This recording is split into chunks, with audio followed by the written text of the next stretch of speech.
Graça e paz, irmãos. Jesus Cristo é o nosso Senhor. Gostaria de convidar os amados irmãos, a igreja, para nós abrirmos as nossas Bíblias no livro de Atos dos Apóstolos e todos juntos fazermos a leitura do texto do capítulo 18, verso 12 ao verso 23. Atos 18, 12 ao 23.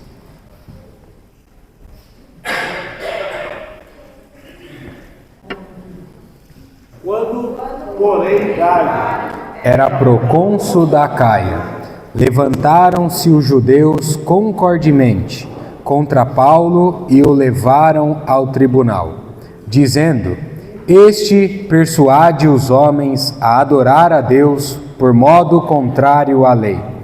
E a Paulo falar quando Galho declarou aos judeus: Se fosse com efeito alguma injustiça ou crime da maior gravidade, ó judeus, de razão seria atender-vos. Mas se é questão de palavra, de nomes e da vossa lei, tratai disso vós mesmos. Eu não quero ser juiz destas coisas.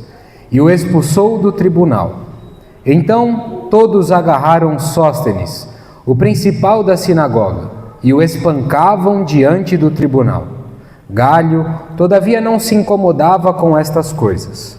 Mas Paulo, havendo permanecido ali ainda muitos dias, por fim, despedindo-se dos irmãos, navegou para a Síria, levando em sua companhia Priscila e Áquila, depois de ter raspado a cabeça em Cencreia, porque tomara voto.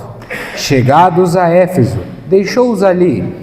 Ele, porém, entrando na sinagoga, pregava aos judeus, rogando-lhe eles que permanecesse ali mais algum tempo. Não acedeu. Mas despedindo-se disse: Se Deus quiser, voltarei para vós outros. E embarcando, partiu de Éfeso.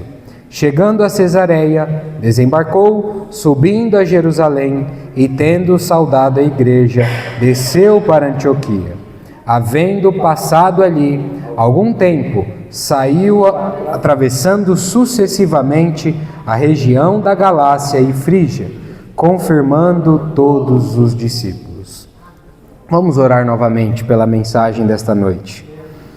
Querido Senhor, nós estamos aqui entregues à Tua pessoa, porque não temos a outro a quem nós nos entregar.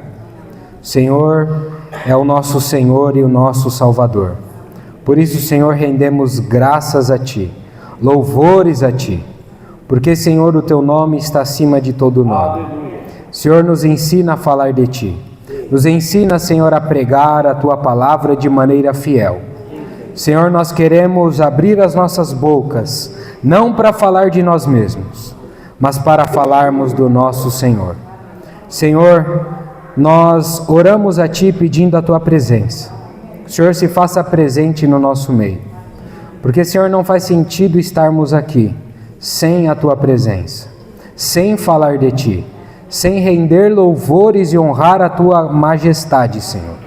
Por isso, Senhor, nós estamos aqui nesta noite para falarmos e aprendermos da Tua pessoa, para aprendermos da Tua palavra, das sagradas Escrituras.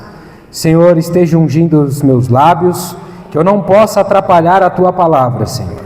Mas também unge os ouvidos dos irmãos para escutar aquilo que está na Tua palavra. Por isso, Senhor, nós estamos aqui de maneira humilde, de maneira simples.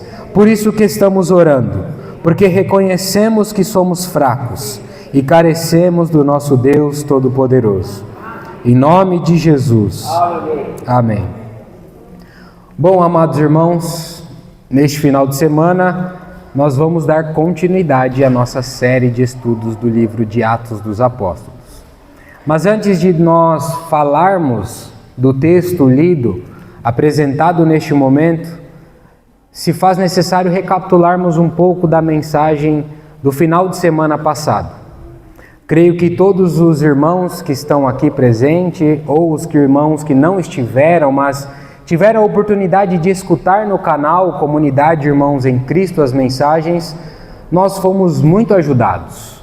Fomos ajudados pelo irmão Marcelo, que nos mostrou a respeito de como Paulo saiu da Grécia ali de Atenas e foi para a cidade de Corinto. Então nós vimos que Paulo chegou em Corinto, e Corinto era uma das principais capitais colonizadas pelo Império Romano. O que isso significa? Significa que na cidade de Corinto a lei que estava predominante ali era a lei romana. Assim como a religião, assim como a moeda, assim como tudo que estava em Corinto, tudo estava debaixo do governo do Império Romano. Então nós vemos que a cidade de Corinto, além de ser uma das principais capitais colonizadas pelos romanos, a cidade de Corinto também era muito famosa e conhecida pela sua prosperidade comercial. Mas, todavia, também era conhecida pela sua imoralidade sexual. E também a sua vasta miscigenação racial. Havia muitas pessoas ali, de muitos povos e de muitas nações, na cidade de Corinto. E na cidade de Corinto nós vemos que Paulo, então, ele se encontra pela primeira vez com um casal chamado Áquila e Priscila. E este casal vieram da Itália, vieram de Roma, devido a um decreto do imperador Cláudio da época, aonde todos os judeus precisavam sair da Itália e fugirem de lá. Então este casal judeu-cristão sai de Roma pelo decreto do imperador Cláudio, não é o Cláudio daqui de Nova Odessa, é o Cláudio, imperador romano. Então eles vão para Corinto. E lá em Corinto eles se encontram com Paulo. E logo ao se encontrarem há uma afinidade entre eles. Há uma profissão, a profissão de Paulo e deste casal é a mesma. Então eles se identificam, há uma afinidade entre eles. Então Paulo passa a morar e passa a trabalhar com o casal Priscila e Áquila. E diz a Bíblia então que Paulo, durante a semana, ele fabricava tendas. Ele tinha o mesmo ofício artesanal deste casal. Então, durante a semana de segunda a sexta, Paulo fabricava tendas. E aos sábados, então, Paulo, ele se dedicava à pregação da palavra de Deus na sinagoga em Corinto dos judeus. Então, Paulo pregava a palavra de Deus aos sábados e durante a semana trabalhava. E diz a Bíblia também qual era o tema central da pregação do apóstolo Paulo. A pregação do apóstolo Paulo, o seu sermão, estava ligado a Jesus Cristo, sendo o Messias tão aguardado e sonhado dos judeus. Então já chama a sua atenção nesta noite que a pregação do apóstolo Paulo não era de si mesmo, não era da sua pessoa, muito menos da sua obra. Paulo pregava a respeito de Jesus Cristo. Paulo anunciava Jesus Cristo o Salvador, o único que podia salvar os judeus deles mesmos e das obras da lei. A salvação é pela graça, por intermédio da fé em Jesus Cristo. Logo, Paulo pregava a respeito de Jesus Cristo. Paulo não ficava atrás do púlpito pregando relatórios de suas obras. Paulo não vinha nas reuniões e dizia aquilo que estava fazendo, trazendo relatórios para os irmãos. Paulo se preocupava com a pregação, e uma pregação que visava e tinha como centralidade a pessoa de Cristo Jesus. Cristo crucificado, ensinando para mim, para você e para todos nós, e principalmente para aqueles que pregam a palavra de Deus, de que toda pregação precisa falar de Jesus, precisa apontar para Jesus Cristo. A centralidade de todo sermão bíblico deve ser Jesus Cristo, e não o pregador, não a sua obra e muito menos a sua pessoa, mas somente Jesus Cristo. Era o que Paulo pregava. Então, continuando o texto, nós vemos que Paulo estava pregando aos sábados. Eis que então Silas e Timóteo chegam até Corinto. Eles estavam na Macedônia e eles trazem consigo uma oferta voluntária dos irmãos da igreja da Macedônia. E então, ao encontrar com o apóstolo Paulo, eles entregam esta oferta voluntária a Paulo.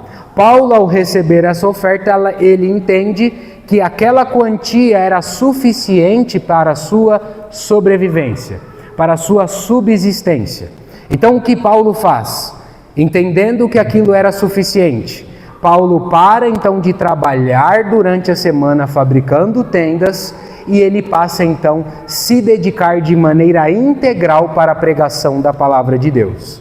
Então Paulo, que pregava só os sábados, começou a pregar todos os dias. Começou a anunciar Jesus Cristo, que era o tema principal e único de sua pregação. Então nós vemos que à medida que Paulo então começa a anunciar, começa a pregar, começa a se dedicar mais à pregação da palavra de Deus, algo ocorre. O que ocorre? Mais conversões. Mais pessoas se convertem, mais pessoas recebem Jesus Cristo como seu Senhor e como seu Salvador. E mais pessoas são batizadas. E diz a Bíblia que um homem chamado Crispo, o chefe da sinagoga judaica, ele era o chefe da sinagoga judaica. Este homem é convertido. Este homem recebe Jesus Cristo como seu Senhor e seu Salvador. E não somente ele, mas toda a sua casa, toda a sua família, e todos são batizados para a glória de Deus Pai. Então, há conversões. Mais pessoas se convertem à medida que a palavra de Deus é pregada. Tema principal, Jesus Cristo. Mas continuando, nós vemos que Paulo está pregando. E como eu e você já sabemos, o livro de Atos já nos mostrou isso, ao longo de toda a história da igreja, durante estes 20 séculos de história da igreja, há sempre dois grupos de pessoas. Desde o início da igreja primitiva, até os dias atuais, até os dias de hoje, dois grupos de pessoas. Um grupo que aceita a palavra de Deus, que recebe a palavra de Deus, que se dedica e pratica a palavra de Deus. Mas também há um outro grupo. Um grupo que rejeita, um grupo que não quer saber da palavra de Deus, um grupo que não entende a palavra de Deus. Há sempre esses dois grupos. Mas o que eu e você precisamos entender esta noite, na nossa vida, é de que por mais que haja dois grupos, se uns entendem, outros não entendem, uns aceitam, outros não aceitam, isso não cabe a mim e a você. Isso é uma obra do Espírito Santo. Isso não é algo que depende de mãos humanas. Depende do Espírito Santo. O que é então que depende de mim e de você? Abrirmos a nossa boca, pregarmos a palavra de Deus, pregarmos o Evangelho e anunciarmos Jesus Cristo e o Evangelho, que é o poder de Deus para todo aquele que crê. Como crerão se não há quem pregue? Então, o seu dever, o meu dever é pregar. Agora, se mudou a vida, se houve conversões totais ou parciais, isso não depende da sua mão ou do seu poder. Depende única e exclusivamente do Espírito Santo. Isso é algo que eu e você precisamos entender, porque é assim desde o início da igreja e não foge dos dias atuais. Então, continuando, nós vemos que houve a pregação, houve grupos que creram, houve grupos que não creram. E eu creio que não deva ser difícil perguntar para os irmãos qual foi o grupo de pessoas que não creram. Óbvio que a resposta para essa pergunta são os judeus. Os judeus incrédulos rejeitam a palavra de Deus, não creem na palavra de Deus. Mas não para por aí. Esse povo se levanta com uma grande oposição. Além de não aceitarem e de rejeitarem, se levantam com uma grande oposição. Talvez você achou, parou por aí? Não, não parou por aí. Esse povo ainda continua blasfemando contra Jesus Cristo, que era o tema principal da pregação de Paulo. Então, além deles não aceitarem, rejeitarem, se levantarem com forte e grande oposição, este povo também blasfema contra Jesus Cristo. Qual é a reação então do apóstolo Paulo ao ver isso? Diz a Bíblia que ele sacode as suas roupas, ele sai dali, mas antes se dirige aos judeus e diz: olha, negócio é o seguinte, a partir de hoje eu não falo mais para vocês, eu vou começar a pregar para os gentios, porque por um lado vocês, judeus, todas as vezes que eu venho anunciando, pregando o evangelho, além de não aceitar, vocês são opositores, levantam confusões, vocês blasfemam contra Jesus. Por outro lado, os gentios, quando têm recebido a palavra de Deus, eles têm aceitado, e aceitado com toda alegria, com toda avidez, a palavra de Deus, que é a Bíblia e única e exclusivamente as Escrituras. Então, este povo rejeita, mas o outro povo aceita. Então Paulo sai dali e vai para a casa de um homem chamado Tício o Justo, que morava ao lado da sinagoga. Este homem morava ao lado da sinagoga, Tício o Justo. Então ele vai para a casa desse homem e diz a Bíblia então que à noite, quando Paulo estava indo dormir, ele tem uma visão. Paulo teve uma visão aonde o Senhor lhe apareceu e lhe disse o seguinte: Paulo, não temas, porque eu estou contigo. Fala e não se cale-se, porque eu tenho muito povo nesta cidade. Ou seja, em outras palavras, Paulo, você não tem o que temer. Fica tranquilo, eu estou com você. Paulo, o que eu quero de você é que você fale. Fala, pregue, anuncie a minha pessoa com coragem, com intrepidez, porque ninguém vai fazer mal para você, porque eu estou contigo. Essa obra não é sua, Paulo, é minha essa obra, Paulo. E eu estou pedindo para você falar. Vai levantar muita oposição, vai ter tribulação, vai ter tempestade, vai ter problema, mas não olhe para estas coisas, olhe para mim, porque eu estou com você. Eu tenho muito povo nessa cidade ainda que vai se converter por meio da sua pregação. Paulo, então, diz a Bíblia que ele fica mais 1 ano e 6 meses nessa cidade. Mas agora, entrando no texto lido esta noite, o verso 12 nos mostra que Paulo, então, é levado para um tribunal. Paulo está em frente do governador, do procônsul da Acaia, de um homem chamado Gálio, que governou a Acaia, o estado da Acaia, durante os anos 51 e 52 depois de Cristo. Este homem está ali de frente no tribunal, porque os judeus o levam ao tribunal com grande oposição. Todos os judeus eram unânimes nesta causa, então eles levam Paulo de frente para Gálio, para tentar silenciar Paulo, para tentar calar Paulo, para que o evangelho não fosse mais levado adiante e pregado pelo apóstolo Paulo. Então eu pergunto para os irmãos, qual era a motivação e qual era a acusação que esses judeus deram contra o apóstolo Paulo? Eu gostaria que os irmãos lessem para mim o verso 13, por gentileza.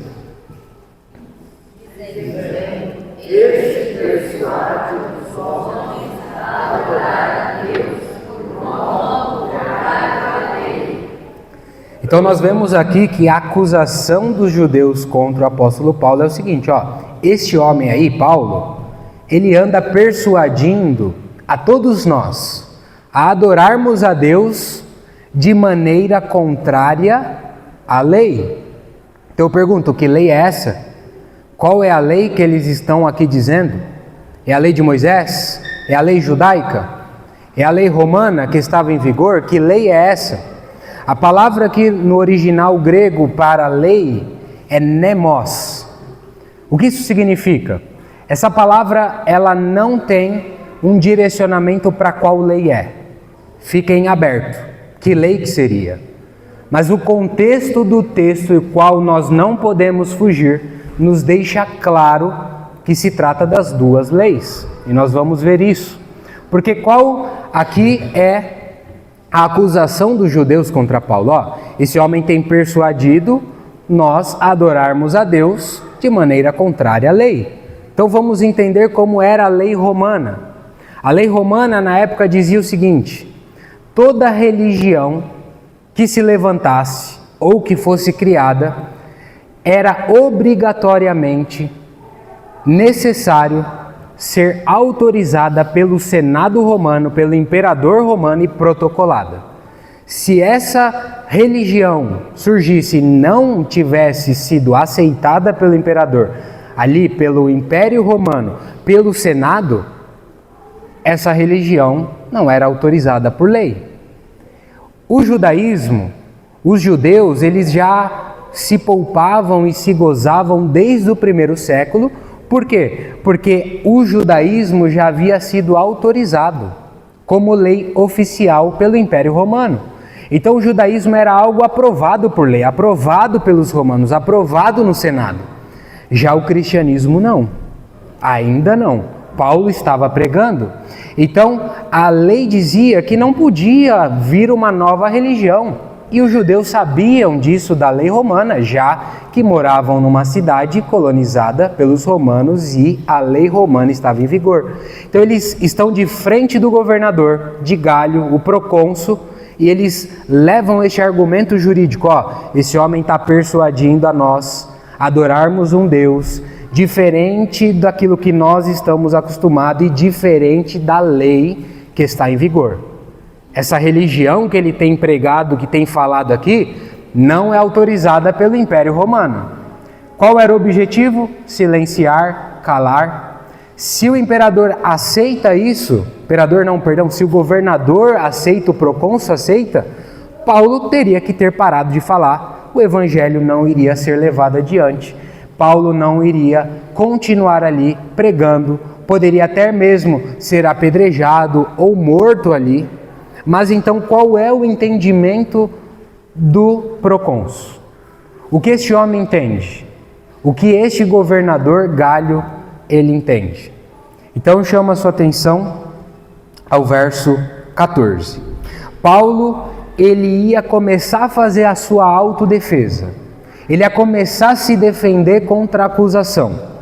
Então diz o seguinte: ia Paulo falar quando Gálio declarou aos judeus: se fosse com efeito alguma injustiça ou crime da maior gravidade, ó judeus, de razão seria atender-vos.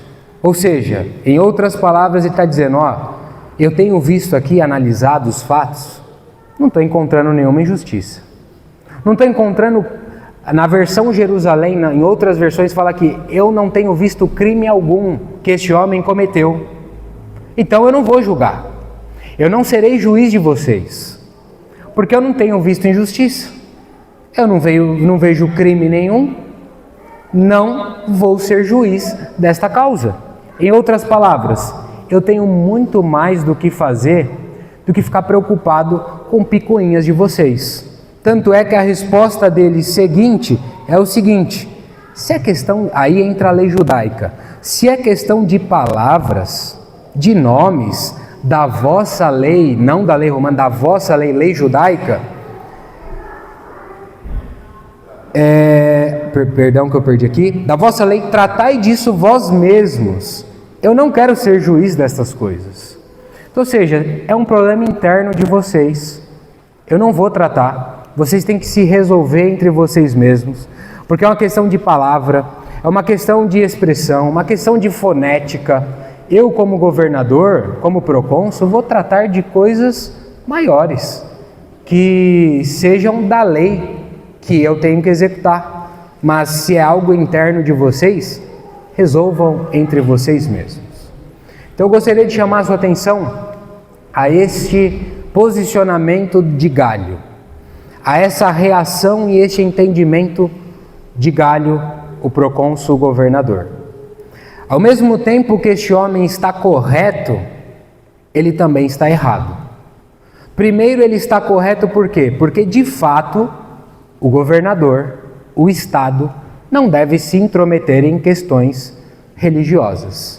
Então, ele entende, e aqui começa com Gálio a primeira vez que o governo, que o Estado entende que não deve se intrometer em questões religiosas. Então, olha, questão de religião, não me intrometo. Legal, isso ele está correto. Mas Galho está errado por um outro lado, por quê? Porque Galho ele não soube fazer a distinção de cristianismo e judaísmo. Por mais que o cristianismo ele nasça das raízes judaicas, a sua essência é diferente. Porque ao mesmo tempo que o judaísmo ele promove as leis, a salvação por meio do cumprimento das obras da lei, o cristianismo não. O cristianismo prega a salvação pela graça em Cristo Jesus. Ao mesmo tempo que o judaísmo diz que precisa se cumprir as leis cerimoniais, o cristianismo diz que todas as leis cerimoniais se cumpriram na pessoa de Jesus Cristo. Jesus Cristo é a promessa ali de todo o Antigo Testamento, o Messias. Então, há uma distinção entre o judaísmo e o cristianismo que Galho não soube identificar. É provisão divina ou não é? Não sabemos. Mas o fato é que este homem, ao fato de não ter entendido assim, fez com que ele não executasse algum crime ou alguma injustiça no apóstolo Paulo, e é fato que o apóstolo Paulo, a partir disso, pôde pregar livremente a palavra de Deus, anunciar o evangelho para ganhar os coríntios e um dia este evangelho chegar até mim e até você. Então nós podemos crer que sim, teve uma provisão divina para que este homem não entendesse que de fato ali era uma questão de religião ou não.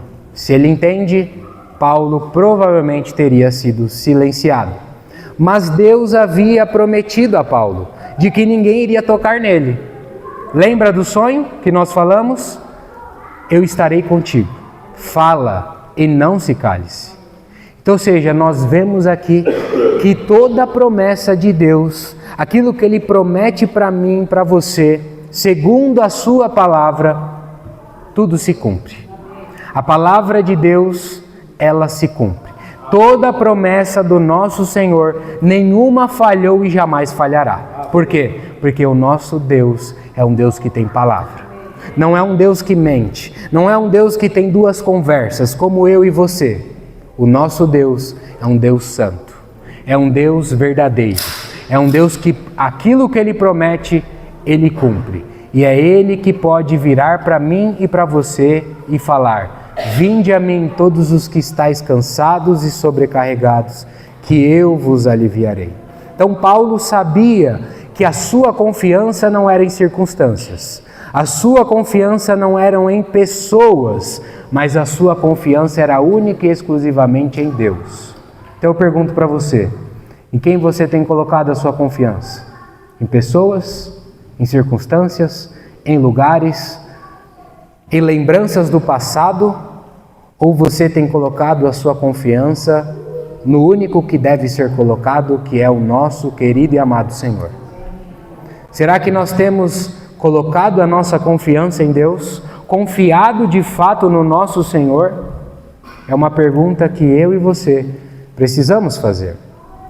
Mas então, continuando o texto, nós vemos que este é o entendimento de Galho.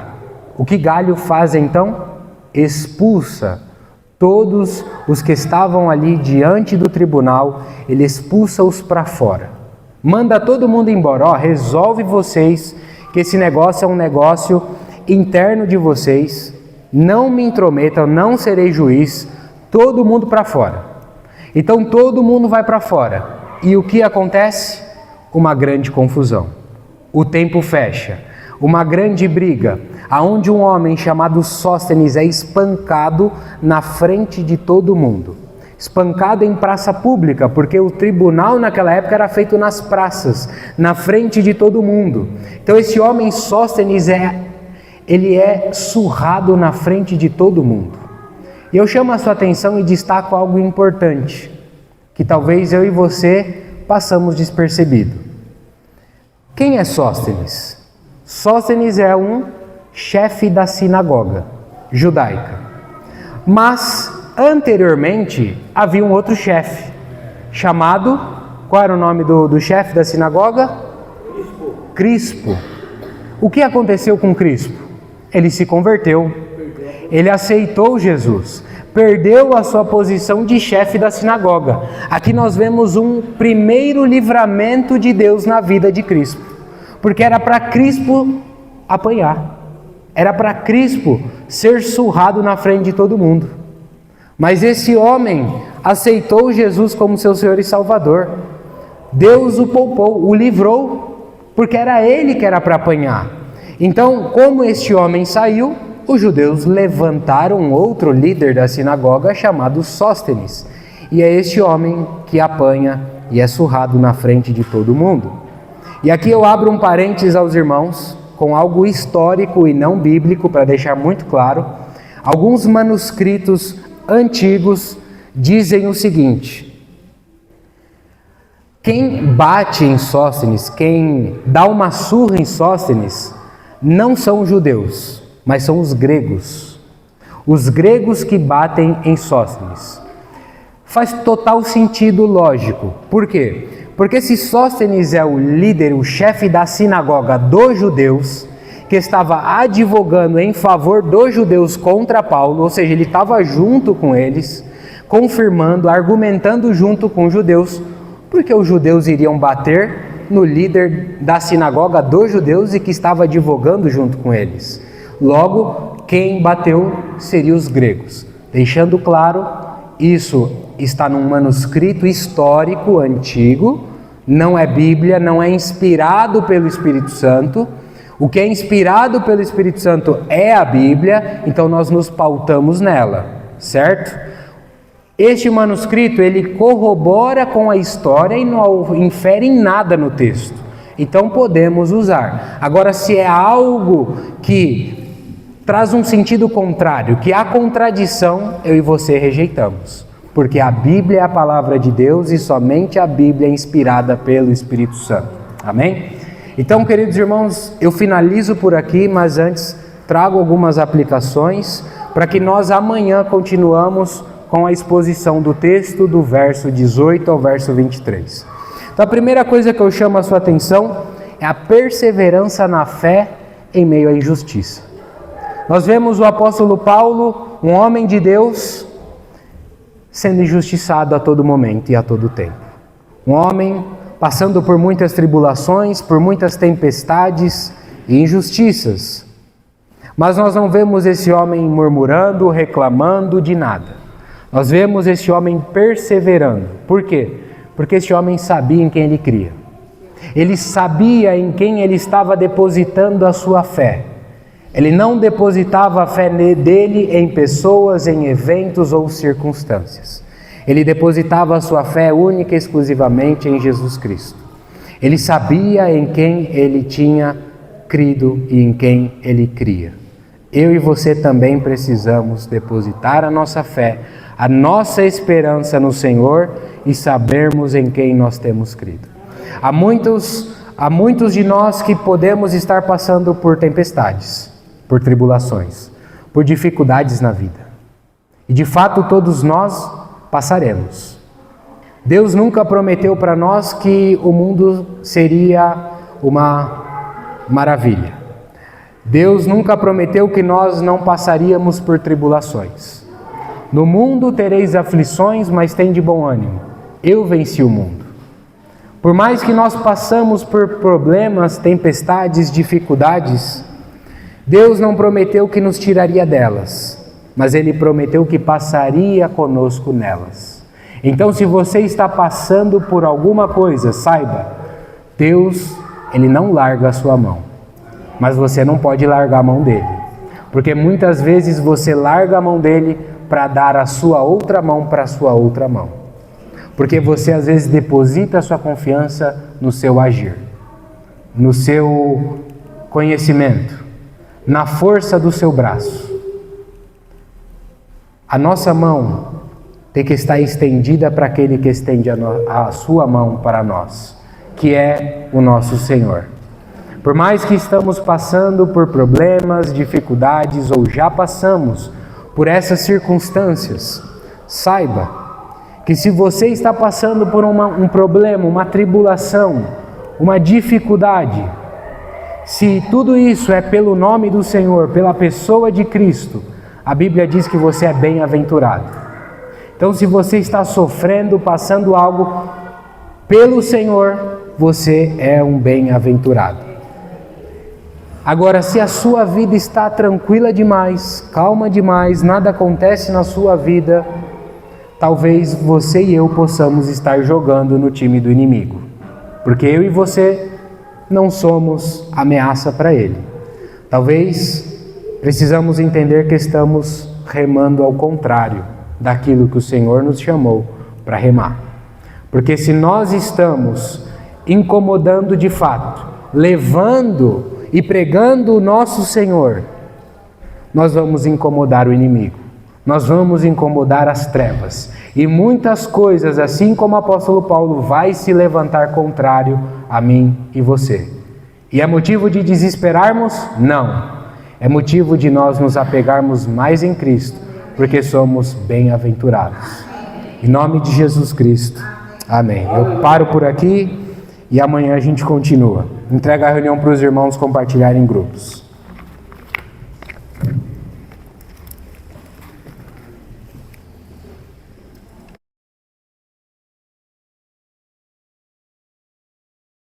Amém. Graça e paz, irmãos. Vamos novamente abrir as nossas Bíblias no livro de Atos dos Apóstolos, capítulo 18, e vamos fazer a leitura do texto, o qual nós estamos expondo neste final de semana, que é o capítulo 18, dos versos 12 ao verso 23. Atos 18, 12 ao 23. Vamos todos juntos ler? Quando, porém, Galho era procônsul da Acaia, levantaram-se os judeus concordemente contra Paulo e o levaram ao tribunal, dizendo: Este persuade os homens a adorar a Deus por modo contrário à lei. E a Paulo falar quando Galho declarou aos judeus: Se fosse com efeito alguma injustiça ou crime da maior gravidade, ó judeus, de razão seria atender-vos. Mas se é questão de palavra, de nomes e da vossa lei, tratai disso vós mesmos. Eu não quero ser juiz destas coisas. E o expulsou do tribunal. Então todos agarraram Sóstenes, o principal da sinagoga, e o espancavam diante do tribunal. Galho, todavia, não se incomodava com estas coisas. Mas Paulo, havendo permanecido ali ainda muitos dias, por fim, despedindo-se dos irmãos, navegou para a Síria, levando em sua companhia Priscila e Áquila, depois de ter raspado a cabeça em Cencreia, porque tomara voto. Chegados a Éfeso, deixou-os ali ele, porém, entrando na sinagoga, pregava aos judeus, rogando-lhe eles que permanecesse ali mais algum tempo. Não acedeu. Mas despedindo-se, disse: Se Deus quiser, voltarei para vós outros, e embarcando partiu de Éfeso. Chegando a Cesareia, desembarcou, subindo a Jerusalém, e tendo saudado a igreja, desceu para Antioquia.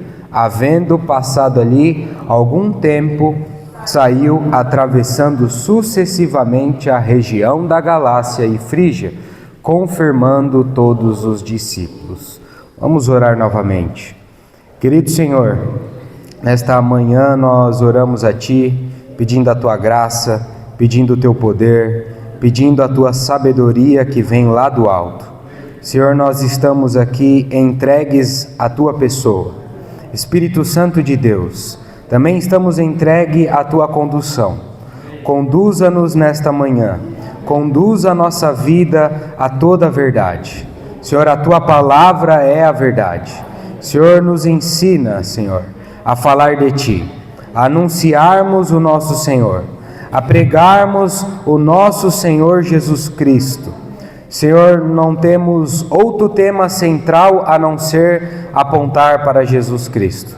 Nos ensina, Senhor, a falar de Ti, a reverenciá-lo, Senhor, porque o Teu nome está acima de todo nome. O Senhor tem domínio sobre todas as coisas. O Senhor tem o controle da nossa vida, o controle da nossa história. Senhor, nós queremos entregar tudo nas Tuas mãos. Senhor, porque não sabemos proceder. Senhor, mal sabemos como orar. Por isso, Senhor, entregamos nas Tuas mãos. E nos conduza, Senhor, segundo a Sua vontade e não segundo a nossa vontade. Em nome de Jesus. Amém. Bom, irmãos, neste domingo nós vamos dar continuidade à exposição do texto de Atos dos Apóstolos, capítulo 18. Ontem à noite, no sábado, nós abordamos do verso 12 até o verso 17 e ficou hoje para o domingo nós continuarmos do verso 18 ao verso 23. Recapitulando de maneira breve a mensagem de ontem, o qual você encontrará na íntegra no canal Comunidade Irmãos em Cristo. Eu recomendo que os irmãos estejam escutando as mensagens, principalmente os irmãos que não puderam estar ontem aqui. Mas recapitulando de maneira breve, no verso 12 nós vemos que Paulo ele foi levado a um tribunal. Esse tribunal ele foi levado, então ele está agora perante o procônsul, perante o governador Gálio, porque os judeus que haviam se levantado com grande oposição contra Paulo e contra Jesus, a quem era o tema central da pregação de Paulo, eles blasfemavam contra Jesus. Então, esses judeus levaram Paulo a um tribunal perante o procônsul, o governador do estado da Acaia, chamado Gálio. E a acusação contra Paulo era a seguinte, está aí no verso 13: este homem tem persuadido-nos a adorarmos a Deus de maneira contrária à lei. Então ontem nós vimos que essa lei não se refere apenas à lei de Moisés, mas sim a duas leis. A palavra aí no grego é nemos, que não se refere a qual lei está dizendo, mas pelo contexto do texto nós podemos ver que se trata das duas leis. Tanto a lei romana, que estava em vigor em Corinto, pois era uma cidade colonizada pelos romanos, como a lei judaica, pois se tratava do judaísmo. Então nós vemos aí no verso 14 o seguinte: ia Paulo falar, ou seja, Paulo ia começar a se autodefender, a sua autodefesa, quando Gálio declarou aos judeus: se fosse com efeito alguma injustiça ou crime da maior gravidade, ó judeus, de razão seria atender-vos. Ontem nós falamos um pouco de como funcionava a lei romana. De maneira breve nós vamos recapitular aqui. A lei romana dizia que qualquer religião nova, ela precisava ser autorizada pelo Império Romano, pelo governo romano e passar pelo Senado romano. O judaísmo no primeiro século já havia sido aprovado. Então, ou seja, era uma religião oficial ali do Império Romano. Já o cristianismo a quem Paulo pregava, não. Então, os judeus, entendendo da lei, pois estava em vigor na cidade onde eles moravam, eles utilizam este argumento jurídico. Olha, esse homem aqui está persuadindo a gente a adorar a Deus de maneira contrária à lei. A lei diz que não pode. A lei diz que precisa ser aprovada. A lei diz que precisa ser protocolada no Senado uma nova lei. Já essa religião que Paulo vem pregando, desta maneira, é algo contrário que a lei está. Ou seja, eles estavam tentando silenciar e calar Paulo, utilizando a lei que estava em vigor. Continuando o texto, nós vemos que Gálio, ele então tem um outro entendimento. Qual foi o entendimento de Gálio? Ia Paulo falar quando Gálio declarou aos judeus: se fosse com efeito alguma injustiça ou crime da maior gravidade, ó judeus, de razão seria atender-vos. Então, ou seja, ele não entendeu, no seu entendimento, que tinha sido cometido algum crime, alguma injustiça segundo a lei romana. Então, ele mesmo, com este entendimento, ele não entende que houve problema nenhum. Então nós vemos aqui até mesmo uma providência divina, o qual, se Gálio tivesse visto algum crime, alguma coisa, de fato Paulo não poderia pregar, não poderia levar o evangelho a todos os coríntios e um dia chegar a cada um de nós. Mas continuando, o verso 15, nós vemos que o entendimento de Galho foi em relação à lei judaica, a algo interno deles. Ou seja, ele fala aqui, se é questão de palavras ou de nomes da vossa lei, tratai disso vós mesmos. Eu não quero ser juiz destas coisas. Então, ou seja, isso é um problema de vocês. Eu tenho muito mais do que fazer, coisas muito mais sérias a serem julgadas, do que ficar tratando de nomes, de palavras, de teologia judaica. E ontem nós falamos sobre este posicionamento de Galho. Ao mesmo tempo ele estava certo, mas ao mesmo tempo ele estava errado. Porque, primeiramente, ele estava certo por quê? Porque, de fato, o governador, o procônsul, alguém do Estado, não deve se intrometer em assuntos de religião. Então, ou seja, ele tem este entendimento correto. Olha, eu não vou me intrometer em questões religiosas. Isso cabe a vocês internamente cuidarem, discutirem e entrarem em um comum acordo. Mas Galho estava errado porque ele não soube discernir a diferença entre judaísmo e cristianismo. Porque há uma grande diferença. Por mais que o cristianismo ele nasça de raízes judaicas, o cristianismo é diferente do judaísmo. Os judeus, enquanto eles estão presos nas leis cerimoniais que regem a doutrina judaica, o cristianismo entende que todas as leis cerimoniais já foram cumpridas na pessoa de Jesus Cristo, de que tudo sempre apontou para Jesus Cristo. As festas, o sacrifício de animais do Cordeiro apontava para o sacrifício do Cordeiro, que é o nosso Senhor. Então nós vemos que há uma grande diferença, mas Galho não soube discernir essa diferença. Então neste ponto Galho estava errado. Então, vendo que ele não iria fazer nada, não iria se intrometer, ele expulsa todos do tribunal. Olha, saem do meu tribunal, vocês estão gastando o meu tempo aqui, vai todo mundo embora. E aí todo mundo vai embora e o que acontece? Uma grande confusão. Fecha o tempo e eles então agridem, eles batem em frente de todo mundo o chefe da sinagoga chamado Sóstenes. E ontem também nós falamos um detalhe importante. Anteriormente, o chefe da sinagoga, nós vemos que era Crispo. Crispo se converteu a Jesus Cristo. Então nós já vemos na vida deste homem o seu primeiro livramento de Deus. Porque quem era para ter tomado essa surra na frente de todo mundo era Crispo. Mas o Senhor já interviu na vida deste homem. Esse homem foi convertido e ele não leva essa surra. Quem leva é o novo chefe da sinagoga chamado Sóstenes.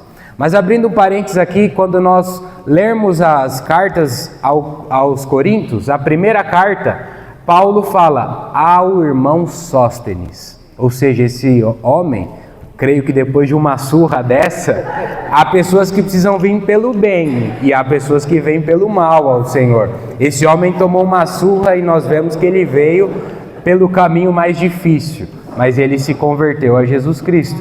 Paulo chama de irmão Sóstenes, está em 1 Coríntios. Então nós vemos que este homem depois à frente se converte. Então nós vemos que houve uma grande confusão ali, então nós vamos seguir hoje nos versos 18. Mas Paulo, havendo permanecido ali ainda muitos dias, por fim, despedindo dos irmãos, navegou para a Síria, levando em sua companhia Priscila e Áquila, depois de ter raspado a cabeça em Cencreia, porque tomara voto. Então Paulo estava ali na cidade de Corinto, ele ficou na sua totalidade 3 anos e meio na cidade de Corinto, pregando, anunciando, ganhando pessoas a Jesus Cristo, muitas pessoas sendo batizadas para a glória de Deus Pai, mas as coisas ficaram feias ali em Corinto. Nós vemos, o tempo fecha ali, há muita oposição, há muitas coisas pesadas na cidade de Corinto. E nós vemos que Deus toca em Paulo que agora era o momento dele voltar a casa. Paulo havia saído para a sua viagem, o ponto de start de origem era Antioquia da Síria, aqui que nós vemos Síria. Então Paulo agora tem no seu coração, Deus coloca no seu coração o seu retorno, o seu regresso para a Síria. E antes dele sair ali da cidade de Corinto, para ele ir embora dessa cidade, no caminho, ele tem que parar na cidade de Cencreia, porque na cidade de Cencreia tinha um porto, e é nesse porto que as pessoas pegam o barco e seguem viagem. Então nós vemos aqui que quando ele chega na cidade de Cencreia, Paulo ele raspa a sua cabeça porque ele tinha feito um voto. E isso nós precisamos entender aqui, porque e que voto é esse que Paulo fez. Aqui eu já deixo claro para os irmãos que este voto é um voto que Paulo faz de consagração a Deus. Paulo estava passando por muitas tribulações, por muitas tempestades. Paulo, ele estava passando por muitas coisas na sua vida, assim como eu e você podemos também estar passando. Mas Deus havia falado com Paulo. Jesus apareceu para ele ali por uma visão, dizendo para que ele não temesse, para que ele falasse, que ele não se calasse, para que ele confiasse em Deus, que ninguém iria tocar nele, porque ele tinha muito povo nesta cidade.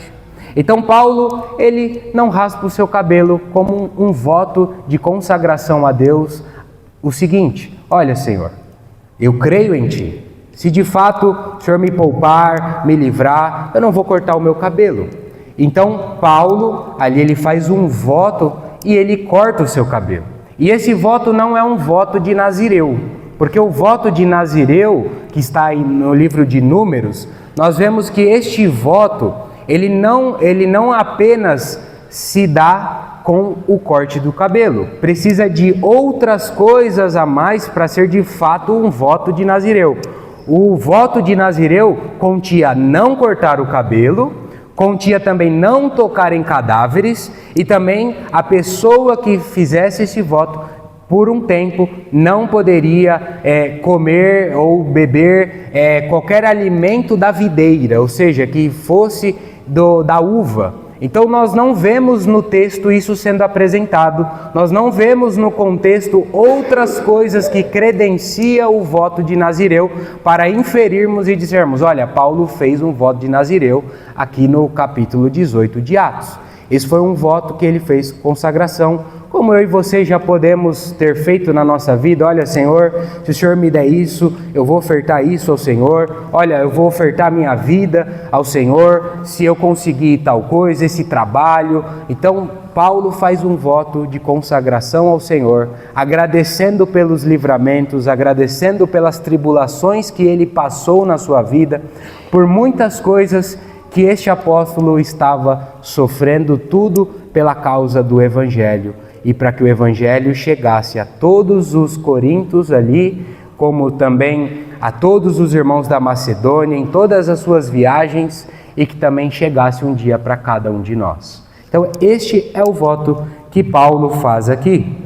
Então Paulo sai de Cencreia e ele passa em Éfeso, ele chega em Éfeso, sai de Corinto, vai para a Cencreia do porto, chega em Éfeso.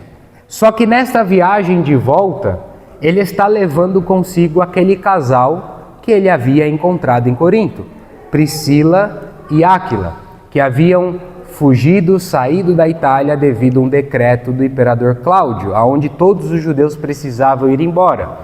Nós vimos, eles tiveram grande afinidade, pois ambos trabalhavam, tinham o mesmo ofício, a mesma profissão, fazedores de tenda, e começaram a trabalhar juntos. Então Priscila e Áquila volta com Paulo. Então ele para em Éfeso.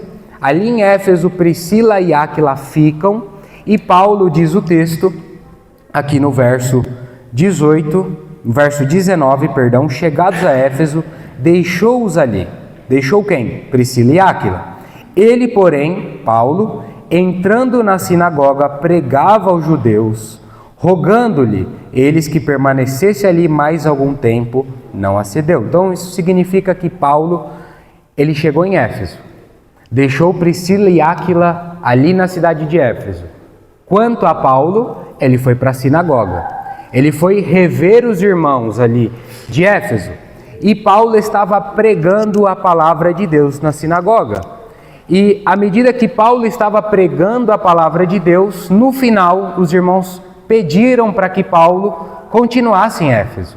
Paulo era um irmão querido. Então os irmãos falaram ali, Paulo, já que você está aqui em Éfeso, fica mais tempo aqui conosco. Continua aqui pregando, irmão. Nós temos saudade de você. E aí diz aqui que Paulo não acedeu. O que isso significa? Paulo não pôde ficar lá. Paulo tinha um trajeto a ser seguido que não foi traçado segundo a sua vontade humana, mas segundo a vontade de Deus. Paulo entendia que fazer a vontade de Deus era negar a sua vontade própria. Então, eu pergunto para mim e para você, será que nós também entendemos que negar a sua vontade própria é você estar fazendo a vontade de Deus? Será que você procura fazer a vontade de Deus e sabe que fazer a vontade de Deus muitas vezes é se negar, é tomar a cruz, é você ter humildade e reconhecimento de que a sua vontade muitas vezes não está de acordo com a vontade de Deus? Paulo entendia isso. Paulo não fica em Éfeso. Paulo diz para os éfesos ali o seguinte: mas despedindo-se, ou seja, indo embora, se Deus quiser, voltarei para vós outros, e embarcando, partiu de Éfeso. Então nós vemos que Paulo, ele não faz a sua vontade, mas ele faz a vontade de Deus. E Paulo diz o seguinte, olha, se Deus quiser, eu voltarei. Ou seja, não é se eu quero voltar, não é se eu quero fazer, não é a hora que eu quero, não é no tempo, não é no modo, no propósito que eu quero, mas é segundo a vontade de Deus. E eu gostaria que os irmãos pudessem abrir as suas Bíblias para corroborar com isso, em Tiago, no livro de Tiago, capítulo 4, verso 13. Tiago 4, 13 até o verso 17. Os irmãos podem ler para mim?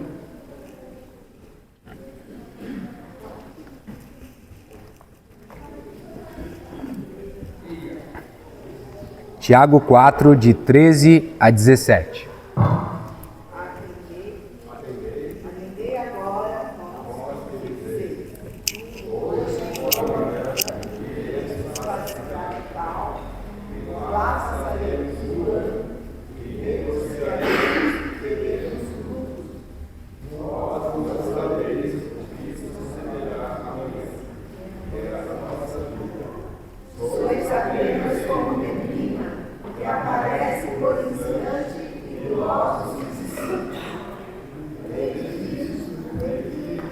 Só.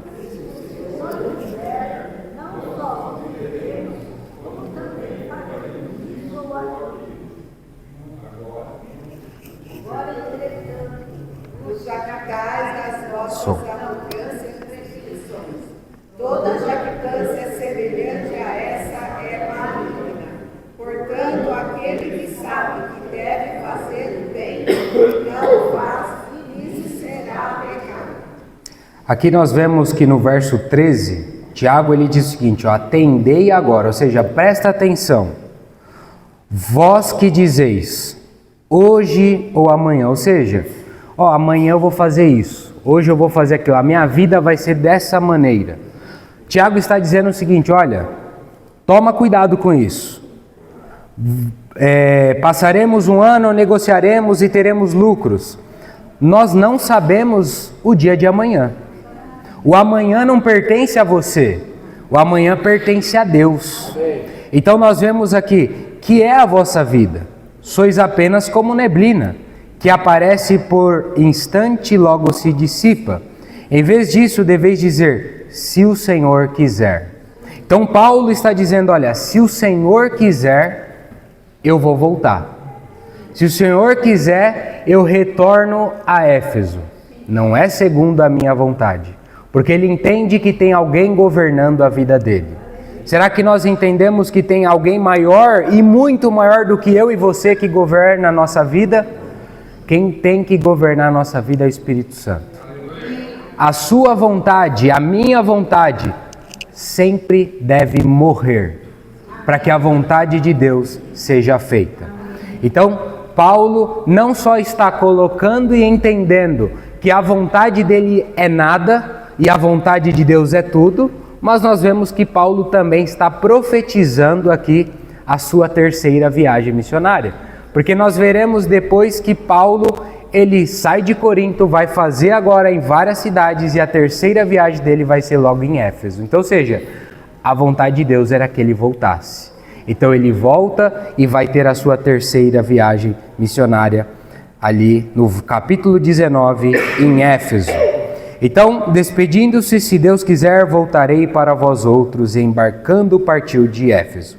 Chegando a Cesareia, aqui é Cesareia Marítima, aqui em Cesareia tinha um porto, e foi aonde o apóstolo Pedro pregou ali em Cesareia, onde muitos gentios se converteram, inclusive Cornélio ali, nós vimos no capítulo 10 do livro de Atos. Então ele vai para Cesareia, ele provavelmente estava ali vendo os irmãos, vendo como os irmãos passavam, preocupado com os irmãos.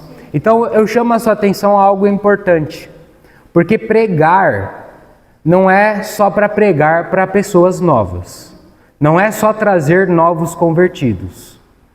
Nós vemos que a pregação envolve também o discipulado, envolve o cuidado com os irmãos que já ganharam Jesus Cristo. Não adianta você ser muito bom em ganhar pessoas lá fora, mas você não cuida dos de casa. Você não se preocupa com os de casa.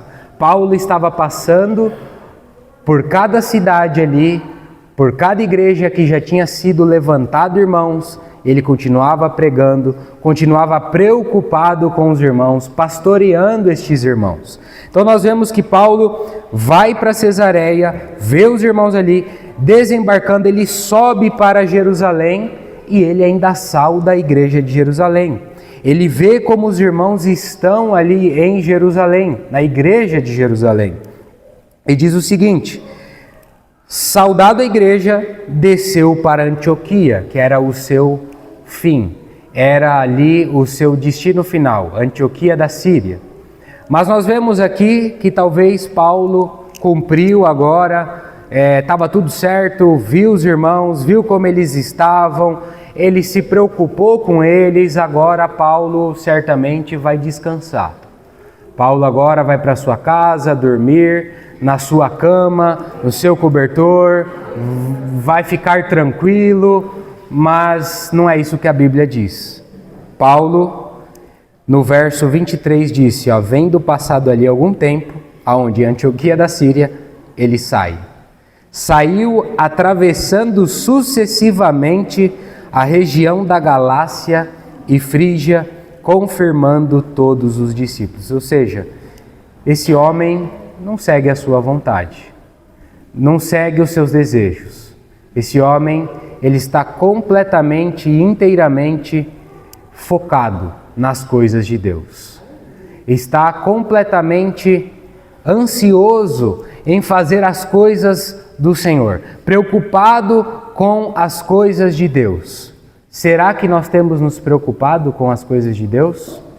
Ou será que nós temos só preocupado com o nosso próprio umbigo, olhando para nós mesmos e não tendo empatia com as pessoas? Paulo, ele não se preocupava com ele, não tinha cansaço, não tinha dor, não tinha problema nenhum com Paulo. Às vezes qualquer coisinha é motivo de nós não queremos vir para as reuniões, não queremos orar, não queremos fazer as coisas. Colocamos as outras coisas, as coisas da nossa própria vontade como prioridade e nos esquecemos das coisas de Deus. Paulo nos ensina o contrário. Paulo nos ensina que a prioridade são as coisas de Deus. Que o que devemos nos preocupar são com as coisas lá do alto. Porque Paulo, ele não tem tempo ruim com ele. Paulo ele continua viajando e diz aqui, confirmando todos os discípulos. O que é confirmando todos os discípulos? Encorajando os irmãos. Ele passava ali para ver como os irmãos estavam. Essa palavra confirmando aqui é tornando-os mais firmes. Tornando os mais firmes aonde? Na fé em Jesus Cristo.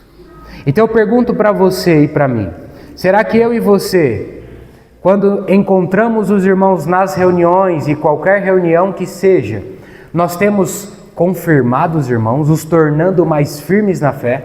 Será que nós temos pregado a palavra de Deus para os irmãos? Ou nós temos, pelo contrário, temos colocado confusão na cabeça dos irmãos? Será que nós temos, quando nos encontramos com alguns irmãos, nós temos reclamado de algum irmão ou de alguma irmã específica para algum irmão? Será que essa é a nossa postura? Será que essa é a postura de um cristão genuíno? De ficar reclamando dos outros irmãos para os outros? A Bíblia diz que aquilo que Deus abomina é a contenda entre os irmãos. Se você encontra um irmão na sua frente, abra sua boca para falar de Deus. Abra sua boca para orar por ele.